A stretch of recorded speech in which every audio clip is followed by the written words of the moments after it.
So I don't think I've watched that much this past week. I finished Taisho Baseball Girls, and I think overall it was a much more effective show. It basically tried to do the exact same thing as Princess Nine, just on a smaller scale and in an older time frame. But one major difference is that in Taisho Baseball Girls, pretty much none of them really knew much about baseball at all. So it's I thought it was a lot easier to sympathize with and understand the kind of effort they had to go through because we get to kind of watch and learn with them. I think what was it? Big Wind Up, was that another baseball anime released on DVD here? Um, I talked about that one being interesting in terms of getting in the head of somebody to show just how much thinking involves, how much strategy goes into baseball. And the big problem with that one, of course, is that it's slow, drawn out. So, Taisho Baseball Girls and Princess Nine were both um, opposite ends of that. But Taisho Baseball Girls probably leans closer to explaining a little better what it takes to learn and know how to play it. And I thought of all the baseball anime I've watched thus far, it's probably the best. Um, I also watched Dragon Ball Z Kai Part 4, and I have to admit, at this point, it's not as exciting. I think a lot of the problem, though, I think there's two problems. First of all, the original source material is the Frieza fight, and watching it, I think I understand kind of what's wrong with it. It's basically a worse version of the Vegeta fight. And what I mean by that is, when the Saiyans arrived on Earth and you fought them, even if you watched the original Dragon Ball, it's just like they were monstrous and dangerous, not in some imaginary number that was being thrown at us, but in their actions, which were just like far more epic and powerful and strong and undefeatable than anything else they'd ever seen before. And the Frieza battle is supposed to be sort of like that, except they started going fucking crazy with the power levels. Uh, but they went so crazy that it's kind of like once you get to the ultimate battle with Frieza, they're doing the same sorts of things that they would be doing if they were at a power level of 100 or 1000 or something like that, except that supposedly the powers are much higher.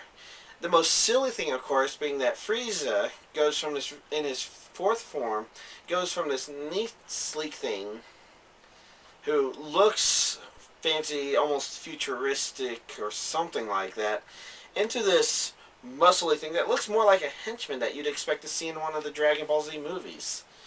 So, and when they fight, it's just like, ooh, they're trying in a simple knee to the stomach. It doesn't seem like, it doesn't feel like you're seeing two people who are fighting with millions and millions of power level or something like that. It feels more like two brawlers that just happen to be able to fly and shoot laser beams.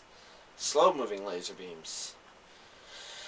Naturally, the other problem has actually been that I think that Dragon Ball Z Kai has been set up and designed so that Goku's battle with Frieza is the most important thing. In fact, I guess that was originally supposed to be the idea, but I don't remember the original run of Dragon Ball Z on Cartoon Network, or specifically Toonami.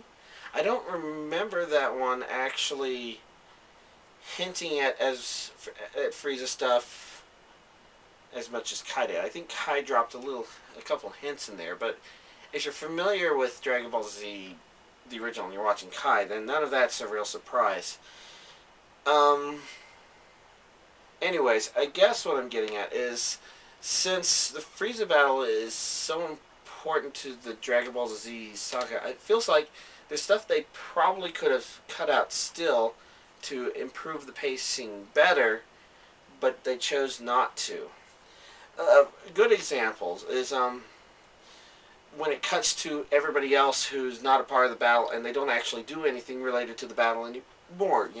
It just, because it moves faster, the jumps are a little more abrupt and noticeable. I mean, they jump to people on Earth 3 or 4 times in a 15-minute segment. So The thing is, they probably should have left out the part with Bulma and Captain Ginyu, but because watching all of that, it turned out to not be that necessary. It's just more like, by the way, here's what Bulma's doing. It's like, that's what made Dragon Ball Z drag on in the first place. And it's like, they should be doing some shit. And it's just like, by the way, what were these other people doing in the middle of the fight? Oh, Goku, I remember when you were a little kid. Flashback to Dragon Ball, flashback stuff for an entire fucking episode.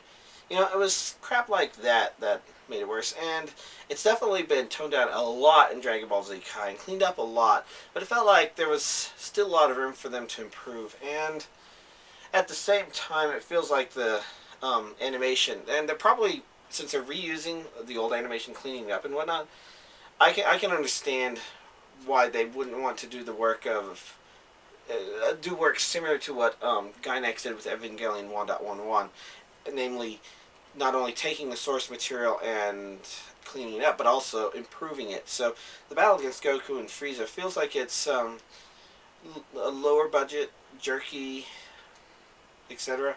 Probably because by that time they were supposed to be stretching the series out or something. So it's better.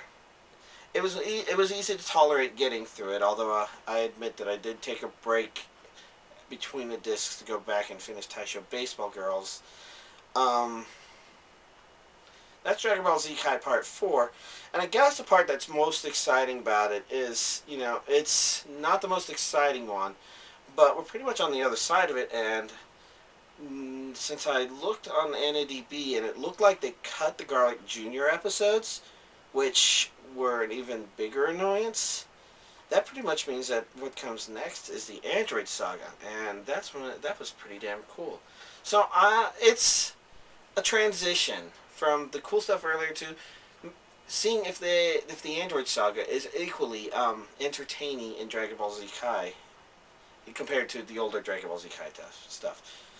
Oh well. Otherwise, I haven't been doing a whole lot of other anime watching. Those are the only two things I think I said. Otherwise, I've been playing Pokemon Black and White, and watching a couple of other things, and mostly just being a vegetable, I guess. Namely, you know, I watched The Walking Dead, and I think that's a really good addition to zombie apocalypse stories, mostly because I thought it covered a more human aspect than a lot of other movies could really, or movies or video games could really target. So I thought that was actually pretty cool. And the other would be, I just watched Primer, and that was pretty confusing. Although, maybe not as confusing as I would have thought it would be. It is... I mean, just watching it, it's absurdly clever. Oh well. Anyways, that's this week's anime analysis.